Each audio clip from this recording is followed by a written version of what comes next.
Hello friends, तो कैसे हैं आप। मेरा नाम है सत्यम सिंह और प्रतिज्ञा एजुकेटर चैनल में आप सभी का स्वागत है। तो फ्रेंड्स, जैसे कि आप वीडियो के थंबनेल और वीडियो के टाइटल में देखकर समझ ही चुके होंगे कि आज का टॉपिक क्या है। जी हाँ फ्रेंड्स, आज का टॉपिक है फ्यूचर कंटीन्यूअस टेंस। जी हाँ friends, future continuous tense. Future continuous tense की आज हम आपको ऐसे रूल्स, ऐसे ट्रिक्स बताएंगे जिससे कि आपको फ्यूचर कंटीन्यूअस टेंस एक तरीके का खेल लगने लगेगा। जी हाँ फ्रेंड्स, एक तरीके का खेल लगने लगेगा। और उस टेंस का आप कोई भी सेंटेंस आपको कोई ट्रांसलेशन करने के लिए दे दें हिंदी टू इंग्लिश, तो फ्रेंड्स आप कम से कम समय में उसका ट्रांसलेशन कर दोगे अगर आप उस चीज की प्रैक्टिस करोगे जो मैं आपको बताऊंगा या पढ़ाऊंगा। ठीक है फ्रेंड्स, अगर आप इस चैनल पे नए हैं तो फ्रेंड्स हमारे चैनल को सब्सक्राइब कर लीजिए और फ्रेंड्स उसके साइड में जो बेल आइकन है उस पर प्रेस करके ऑल पर क्लिक कर लीजिए। ठीक है फ्रेंड्स, ताकि अगर मैं फ्यूचर में कोई भी वीडियो अपलोड करूं आगे चल के तो सबसे पहले नोटिफिकेशन आपको मिले। ठीक है फ्रेंड्स, अगर मेरी वीडियो आपको अच्छी लगे तो फ्रेंड्स लाइक कर दीजिएगा और अच्छी नहीं लगे तो फ्रेंड्स डिसलाइक कर दीजिएगा, वो आपकी मर्जी है। ठीक है फ्रेंड्स, इसमें कोई बॉन्डिंग नहीं है। और हाँ फ्रेंड्स, जो भी कोई मेरे पढ़ाने में, आपके पढ़ने में, समझने में कोई भी कहीं भी प्रॉब्लम आ रही है तो फ्रेंड्स प्लीज मुझे कमेंट सेक्शन में बताइए। ठीक है फ्रेंड्स, तो आगे चल के आगे के वीडियो में या फिर उसी कमेंट सेक्शन का रिप्लाई करके मैं आपके प्रॉब्लम को सॉल्व करने का पूरा कोशिश करूंगा। ठीक है फ्रेंड्स, तो चलते हैं फ्रेंड्स हम अपनी आगे की वीडियो की तरफ और सीखते हैं कुछ फ्यूचर कंटीन्यूअस टेंस। आ चुके हैं अपने व्हाइट बोर्ड पर और आज हम समझेंगे फ्यूचर कंटीन्यूअस टेंस के कुछ रूल्स, कुछ एग्जांपल्स।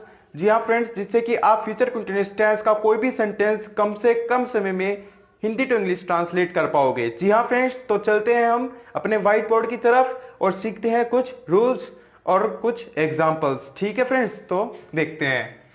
तो फ्रेंड्स सबसे पहले यहां पर दिए हुए हैं 4 नोट। जी हाँ फ्रेंड्स, 4 इंपॉर्टेंट नोट। अगर ये 4 इंपॉर्टेंट नोट आपके माइंड में सेट हो गए और आपके अच्छे से समझ में आ गए तो फ्रेंड्स आपको सेंटेंस बनाने में, हिंदी टू इंग्लिश ट्रांसलेट करने में कोई भी प्रॉब्लम नहीं होने वाली। ठीक है फ्रेंड्स, तो जरूरत है सिर्फ एक चीज की। एक चीज तो ये कि आप इस वीडियो को लास्ट तक देखो बिना स्किप किए। और हाँ फ्रेंड्स, एक चीज ये कि इसकी बार बार प्रैक्टिस करो। ठीक है फ्रेंड्स, प्रैक्टिस एक बहुत बड़ी वैल्यू रखती है अपने आप में। प्रैक्टिस एक बहुत अच्छी चीज है जिससे कि आप प्रैक्टिस करते करते किसी भी चीज को बहुत अच्छे से इंप्रूव कर सकते हो अपने अंदर। ठीक है फ्रेंड्स, तो देखते हैं पहला नोट। पहला इंपॉर्टेंट नोट है कि फ्यूचर कंटीन्यूअस वाले सेंटेंस में विल बी तथा शैल बी आता है। ठीक है फ्रेंड्स, यानी कि सीधी सीधी बात यह है कि फ्यूचर कंटीन्यूअस टेंस की जो हेल्पिंग वर्ब है वो है विल बी और शैल बी। ठीक है फ्रेंड्स, अगर ऐसे समझ में नहीं आता तो ऐसे समझ लीजिए फ्यूचर कंटीन्यूअस वाले सेंटेंस में विल बी और शैल बी लगता है, या फिर ऐसे समझ लीजिए फ्यूचर कंटीन्यूअस टेंस की जो हेल्पिंग वर्ब है वो है विल बी और शैल बी। ठीक है फ्रेंड्स, दोनों का मीनिंग एक है। ठीक है फ्रेंड्स, तो इंपोर्टेंट नोट नंबर 2। ठीक है फ्रेंड्स, तो नोट नंबर 2 क्या है। क्वेश्चन पूछने के लिए विल या शैल शुरू में आता है तथा सब्जेक्ट के बाद बी लगा देते हैं। ठीक है फ्रेंड्स, विल या शैल जैसे कि फ्यूचर इंडेफिनिट में मैंने आपको बताया था। ठीक है फ्रेंड्स, आप मेरे प्रीवियस वीडियो जो हमारे चैनल पे जो वीडियोस है उसमें फ्यूचर इंडेफिनिट की भी एक वीडियो पड़ी है, उस पर जाकर देख लेना कि क्या उसकी हेल्पिंग वर्ब पे किस सब्जेक्ट के साथ विल लगता है और किस सब्जेक्ट के साथ शैल लगता है। ठीक है फ्रेंड्स, वैसे मैं यहाँ पे बता दूंगा। ठीक है फ्रेंड्स, तो विल और शैल में शुरू में आ जाता है। अगर हम किसी से फ्यूचर कंटीन्यूअस में किसी से क्वेश्चन पूछते हैं तो विल और शैल हमारा शुरू में आ जाता है और सब्जेक्ट के बाद सब्जेक्ट होता है हमारा कार्य को करने वाला और सब्जेक्ट के बाद हम बी लगा देते हैं। ठीक है फ्रेंड्स, तो इस तरीके से पूछा जाता है फ्यूचर कंटीन्यूअस टेंस में क्वेश्चन। ठीक है फ्रेंड्स, क्वेश्चन पूछने के लिए विल तथा शैल शुरू में आता है तथा सब्जेक्ट के बाद बी लगा देते हैं। ठीक है फ्रेंड्स, तो नोट नंबर 3। ठीक है फ्रेंड्स, अगले नोट की तरफ चलते हैं। मना करने के लिए सब्जेक्ट के बाद विल तथा शैल नॉट बी लगाते हैं। ठीक है फ्रेंड्स, सीधा सा नेगेटिव का एक सीधा सा रूल है। अगर हम किसी चीज के लिए मना करते हैं फ्यूचर कंटीन्यूअस टेंस में तो सब्जेक्ट जो कार्य को करने वाला है वो लिखकर हम उसके बाद में सब्जेक्ट के अकॉर्डिंग विल या शैल लिखकर उसके बाद नॉट बी लिख देते हैं। ठीक है friends, not be, will oblique shell not B. ठीक है फ्रेंड्स, विल शैल दोनों नहीं लगाने, इन दोनों में से एक लगाना है सब्जेक्ट के अकॉर्डिंग। ठीक है फ्रेंड्स, वो मैं अभी आपको आगे की वीडियो में बताऊंगा। ठीक है फ्रेंड्स, की विल और शैल कहां कहां पर यूज होंगे। ठीक है फ्रेंड्स, तो will oblique shell not B लगा देते हैं मना करने के लिए सब्जेक्ट के बाद। ठीक है फ्रेंड्स, तो अगले नोट की तरफ चलते हैं। अगला नोट है हमारा फ्यूचर कॉन्टिन्यूअस टेंस में विल बी के साथ मेन वर्ब की फर्स्ट फॉर्म में आईएनजी लगाते हैं। ठीक है फ्रेंड्स, जैसे कि हमने प्रेजेंट कॉन्टिन्यूअस टेंस में करा था, पास्ट कॉन्टिन्यूअस टेंस में करा था, इसी तरीके से हम फ्यूचर कॉन्टिन्यूअस टेंस में भी अवर मेन वर्ब की फर्स्ट फॉर्म में आईएनजी लगा देते हैं। ठीक है फ्रेंड्स, तो एक बार और देख लेते हैं। पहला नोट है हमारा, फ्यूचर कॉन्टिन्यूअस वाले सेंटेंस में विल बी तथा शैल बी आता है, यानी कि इसके हेल्पिंग वर्ब क्या हो गई, विल बी और शैल बी। ठीक है फ्रेंड्स, और क्वेश्चन पूछने के लिए विल ऑब्लिक शैल सब्जेक्ट के अकॉर्डिंग लगेगा, या तो विल लगेगा या शैल लगेगा, दोनों एक साथ कभी नहीं लगेंगे।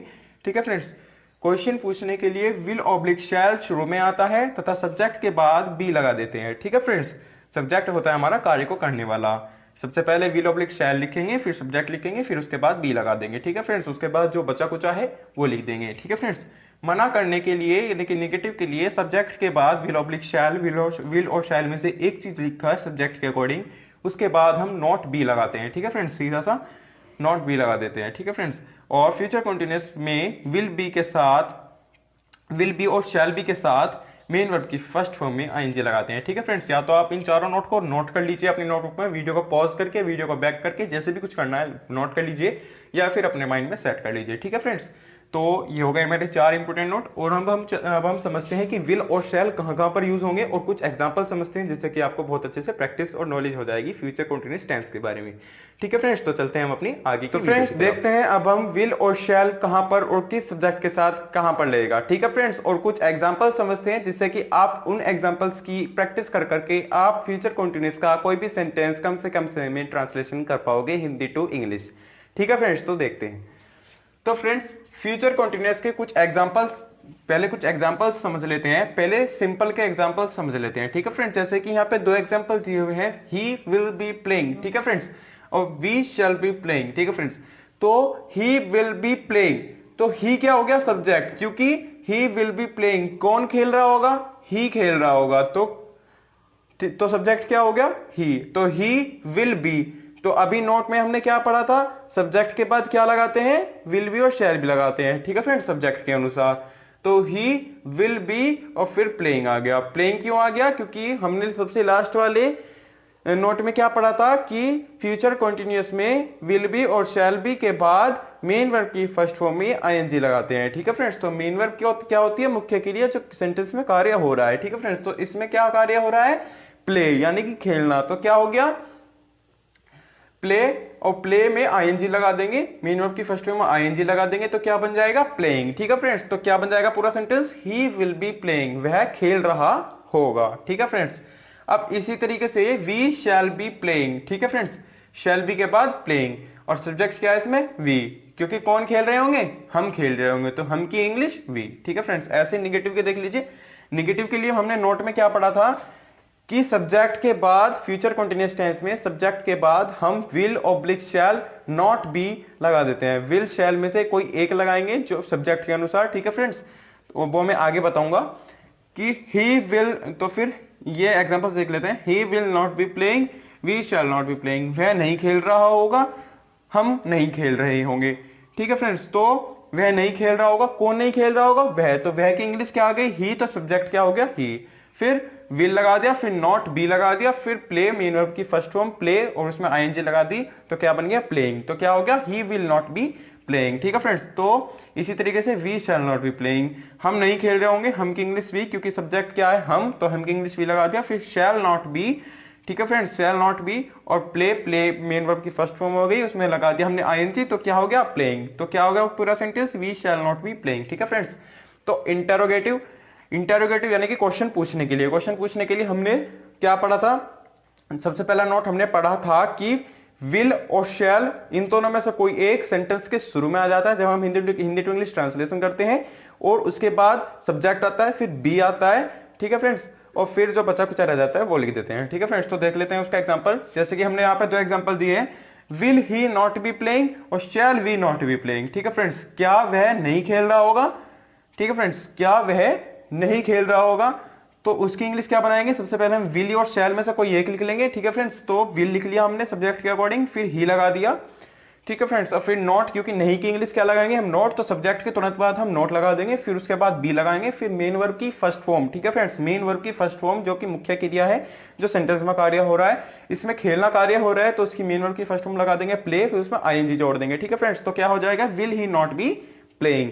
ठीक है फ्रेंड्स, ऐसे ही यहां पर shall we not be playing, क्या हम नहीं खेल रहे होंगे,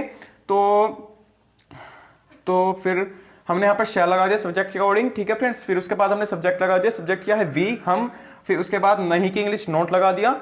ठीक है फ्रेंड्स, और फिर इसके बाद इसके तुरंत बाद हमने बी लगा दिया, फिर प्ले में आईएनजी जोड़ दिया, मेन वर्ब के फर्स्ट में आईएनजी जोड़ दिया, तो क्या हो गया पूरा sentence, shall we not be playing. ठीक है friends, he will be playing, we shall be playing. ठीक है फ्रेंड्स, ये हो गया simple. Negative, he will not be playing, we shall not be playing. ठीक है फ्रेंड्स, इंटरोगेटिव में विल और शैल स्टार्टिंग में आ जाएंगे और फिर सब्जेक्ट के बाद बचा कुचा जो बी लगेगा वो नोट के बाद लग जाएगा। अगर नोट नहीं होगा सेंटेंस में तो बी ऐसे कैसे लग जाएगा। ठीक फ्रेंड्स, तो अब देख लीजिए कि विल और शैल किस किस के साथ लगते हैं। ये मैंने यहाँ पे छोटा सा नोट लिखा हुआ है कि आई और वी के साथ शैल लगाते हैं, बाकी सबके साथ विल लगाते हैं। ठीक है फ्रेंड्स, बस ये छोटी सी बात ध्यान रख लेना।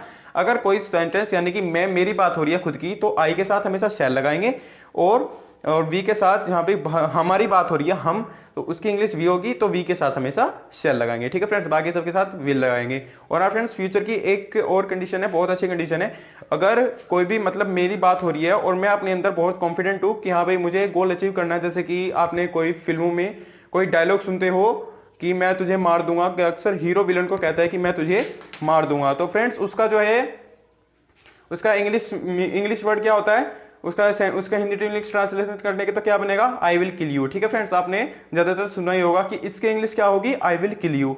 तो फ्रेंड्स उसमें आई के साथ विल क्यों लगाया गया, क्योंकि वो श्योर है कि वह ऐसे मार ही देगा, और हमें भी पता है कि लास्ट में जाके मूवी में क्या होता है, हीरो विलन को मार देता है। ठीक है फ्रेंड्स, तो जहां पर भी श्योर हो कोई भी कंडीशन कि हाँ भाई ये काम मैं कर सकता हूं, मैं अपने अंदर कॉन्फिडेंट हूं, तो फ्रेंड्स उसके लिए हम क्या करेंगे, आई के साथ हम विल लगा देंगे। ठीक है फ्रेंड्स, ऐसे ही वी के साथ हम विल लगा देंगे। लेकिन हाँ अगर हम श्योर नहीं है किसी काम के लिए तो उसके साथ हमें शैल ही लगाना पड़ेगा, नहीं तो हमारा सेंटेंस हो जाएगा इनकरेक्ट। ठीक है फ्रेंड्स, तो आज की वीडियो हम यही समाप्त करते हैं। ठीक है फ्रेंड्स, तो जो भी कुछ समझ में ना आया हो तो फ्रेंड्स हमारे कमेंट सेक्शन में बताइए, और हमारे चैनल को सब्सक्राइब कर लीजिए, और अगर हमारी वीडियो अच्छी लगी हो तो फ्रेंड्स लाइक कर दीजिए, और नहीं तो डिसलाइक कर दीजिए, आपकी मर्जी है। ठीक है फ्रेंड्स, तो चलते हैं, बाय बाय, सी यू, जय हिंद जय भारत।